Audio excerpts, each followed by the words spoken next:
শীতের সকালে যদি এরম গরম গরম আলুর পরোটা ব্রেকফাস্টে হয় কেমন লাগে বলো তো? খুব ভালো হবে না?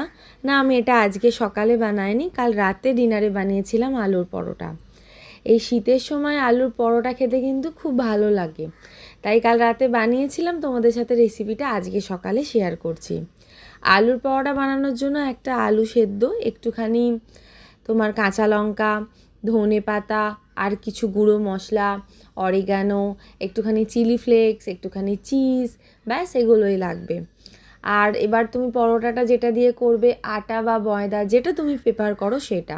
আলুটাকে ভালো করে সেদ্ধ করে নিও, তাতে একটু পরিমাণ মতো নুন, কাঁচা লঙ্কা, ধনে পাতা, একটুখানি ভাজা মশলা, একটুখানি চিলি ফ্লেক্স, একটুখানি চিজ দিয়ে ভালো করে মেখে রেখো।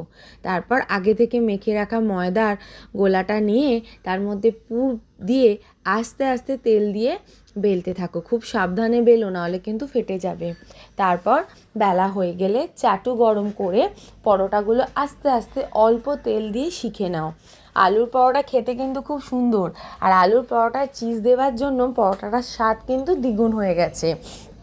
গরম গরম এই আলুর পরোটা লাঞ্চ, ব্রেকফাস্ট বা টিফিন সবটাতেই ভালো লাগবে। তোমরা বানিয়ে খেয়ে বলো কিন্তু। তোমাদের জন্য রইল অনেকটা শুভকামনা। টাটা।